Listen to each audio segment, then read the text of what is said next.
കൊല്ലം കടക്കിലിൽ മാതാവിനെ മർദ്ദിച്ചതിന് അനുജന്റെ രണ്ടു കാലും ജ്യേഷ്ഠൻ കൊട്ടേഷൻ നൽകി തല്ലിയൊടിച്ചു.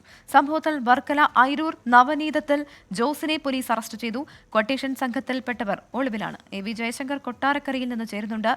ജയശങ്കർ, മാതാവിനെ മർദ്ദിച്ചുവെന്നുള്ള കാരണം തന്നെയാണോ ഈ കൊട്ടേഷൻ നൽകി മർദ്ദിക്കാനിടയായ സാഹചര്യം? ഇയാൾക്ക് എങ്ങനെയാണ് കൊട്ടേഷൻ സംഘാംഗങ്ങളുമായി ബന്ധമുള്ളത്? എന്തൊക്കെയാണ് നമുക്ക് ലഭിക്കുന്ന വിവരങ്ങൾ?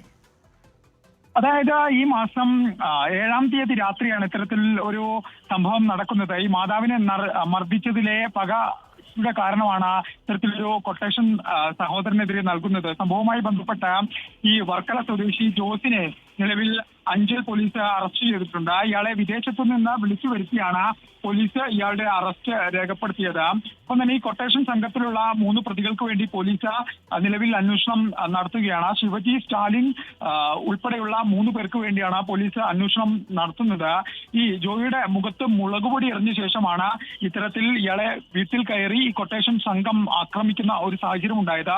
സംഭവത്തിന് ശേഷം പ്രതികൾ ഓടി രക്ഷപ്പെടുന്ന ഒരു സാഹചര്യമാണ് ഉണ്ടായത്. ഈ സംഭവവുമായി ബന്ധപ്പെട്ട പോലീസ് ഈ പ്രതികളെയും മറ്റും പിടികൂടാൻ പ്രത്യേക അന്വേഷണ സംഘം നിലവിൽ രൂപീകരിച്ചിട്ടുണ്ട്. CCTVയും മറ്റും പരിശോധിച്ച് പോലീസ് നടത്തിയ അന്വേഷണത്തിലാണ് ഈ ആക്രമണത്തിന് പിന്നിൽ, ഈ കൊട്ടേഷൻ നൽകിയതിന് പിന്നിൽ സഹോദരനാണ് എന്ന കാര്യം കണ്ടെത്തുന്നത്. എന്തായാലും അതിന് പിന്നാലെയാണ് ഈ സഹോദരനെ വിദേശത്ത് വിളിച്ചു വരുത്തി പോലീസ് അറസ്റ്റ് ചെയ്യുന്ന ഒരു സാഹചര്യം ഉണ്ടായത്. ഇയാളെ വിശദമായി ചോദ്യം ചെയ്തതിലാണ് ഇത്തരത്തിൽ ഒരു സംഭവം, ഈ മാതാവിനെ മർദ്ദിച്ചത് മൂലമാണ് ഇത്തരത്തിൽ കൊട്ടേഷൻ നൽകിയെന്ന കാര്യം ഇദ്ദേഹം വെളിപ്പെടുത്തുന്നത്.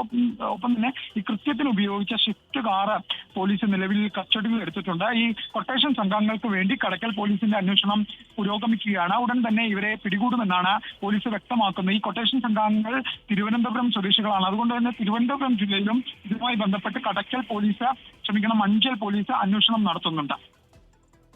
ശരി, എ.വി. ജയശങ്കറാണ് വിവരങ്ങൾ നൽകിയത്. ലോകത്തെവിടെയായാലും ഏത് സമയത്തും 24 വാർത്തകളും ഓഗ്മെന്റഡ് റിയാലിറ്റി പാക്കേജുകളും എക്സ്പ്ലെയിനറുകളും വിശദമായി കാണാൻ ഞങ്ങളുടെ യൂട്യൂബ് ചാനൽ നിങ്ങൾക്ക് സബ്സ്ക്രൈബ് ചെയ്യാം.